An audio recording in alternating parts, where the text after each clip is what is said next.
everyone, Jade Pepperell here from Meant to Be Media, reporting today on behalf of Wedding Trader magazine. You may have seen previously Andy's been doing lots of interviews with industry voices and talking about topics that are hard hitting, as we always do in Trader. But today we're doing something a little bit different. I've got a very special guest with some very exciting news to share. So I'm going to introduce you to James Waddington. Hello, James. Hi, Jade. How are you doing? Not too bad. A little bit nervous. This is my first interview, but hopefully it will go smoothly. Well, we all know you've got some exciting news to share, so I think the best thing to do is just hand over to you and we'll go from there. Amazing. Yeah, thanks very much. It was just we really wanted to reach out to all of your readers and listeners and just kind of get the news out there that we've taken over the distribution of the Montreal group in UK and Europe. So that's the congratulations. That's amazing news. Thank you very much. Yeah, we're thrilled to bits. It's the it's the Martin Thornburg and the Sophia and all of their prom collections, so the Enchanting and then the Ellie Wild and the Colette. So yeah, it's amazing, and it's something that we're really excited to kind of to keep pushing forwards as has been happening over the last kind of 25 years that they've been selling over here. Fantastic. So how did this takeover come about in the first place? So, well, our family's been really good friends with, I mean, bridal's quite a small world, isn't it, in some ways, and our family's been really good friends with Dave Morton and Tina and their family for 25 years. I mean, that, you know, they've been in the industry for a long time together, and so yeah, it was really just David was looking to retire. I think he's earned that right after so many years in the industry. I know he's got a lot of golf that he wants to fit in, so yeah, it was that kind of conversation started, and we said, well, we thought there was quite a lot of synergy with the Romantica brands, actually. Yeah. Because well, not only just looking at it, are they a family business as well, which is really nice, but also Romantica kind of operate at the lower to middle end of the market in terms of price point, and the Montreal group tend to operate in the middle to higher end. So it gives us that really nice synergy. We already deal with some factories in common.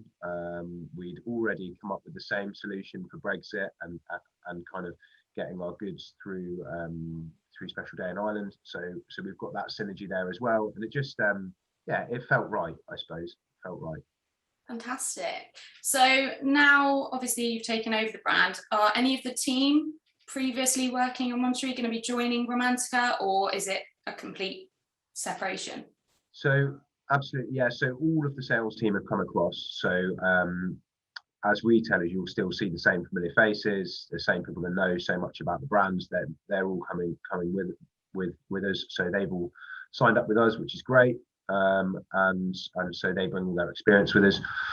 I think in terms of the office side of things, we've hired 4 new members of staff to run the office team down here. So they're all kind of up to speed, and we've kind of set everything up on the computer. So we're kind of taking orders as we speak and fulfilling them as well. So it's great. Fantastic. Because my next question was actually, you're obviously a really busy man anyway. How are you gonna sort of juggle all of these balls together? And I guess you'll be overseeing both. Yeah, I guess I'll just have to do more management and less hands-on stuff, but I can't help myself. And there's always an extra couple of hours in the day, aren't there? So we'll work it out. Oh, you say that. You have got a little one as well. I don't know how you do it, to be honest. But so how do you see the Romantica brands and the Montreal brands working together? Do they complement each other? Yeah, absolutely. As I say, there's virtually no crossover on price points. So it means that we're dealing with a lot of different retailers. You know, we've got some retailers that deal with both brands and use them as kind of the different ends of what they're offering in their stores, which is lovely. But yeah, I definitely think they need to be looked after with separate sales teams. They need to be marketed in a different way because they are targeting different brides. And again, you know, the US side of the company have been amazing. I mean, the quality of the imagery that they produce, you know, the quality of the structure of the gowns and the quality that comes in from the factories is just amazing. Their quality control is amazing. So it's really nice to know that we've got all that kind of backup and support. And yeah, it allows us to focus on what we do at Romantica in terms of that end of the market. But we know then that we've got this great product coming through that we don't have to work on. We just need to go out there and push it, which is a real weight off our shoulders. Actually, it's great. Definitely, that all sounds amazing.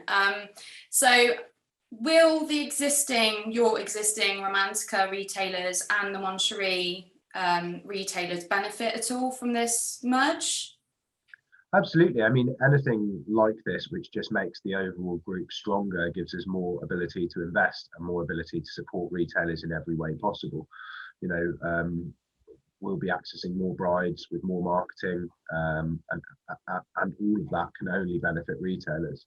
You know, we're already working on loads of ideas to improve kind of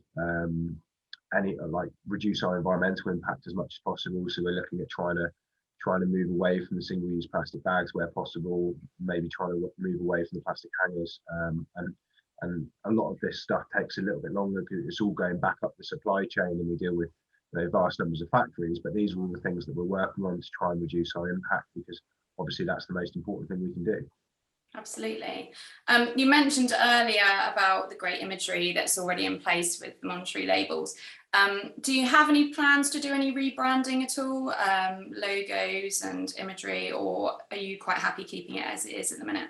Yeah, so I mean, from the US side, they've got a huge marketing team that produces all these materials. I think from our point of view, we want to make sure that we can get the brand in front of more people in more places, and that's something that we'll always work and look to do, and try and support the team as much as possible to keep pushing things forward, I suppose.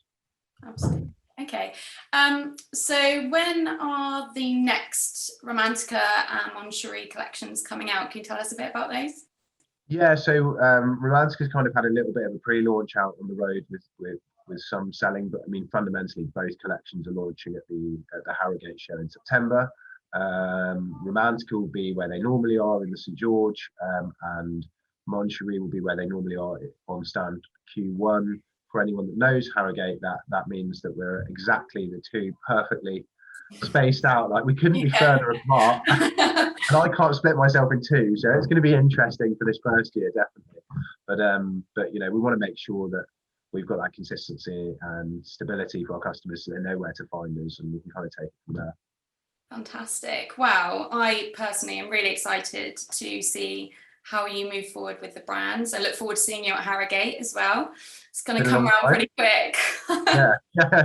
So thanks very much for watching that video. We are really excited for James and the team. If you want to hear more about this, then you can read the next issue of Wedding Trader, which is out on the 1st September, where we'll be covering the story in more depth.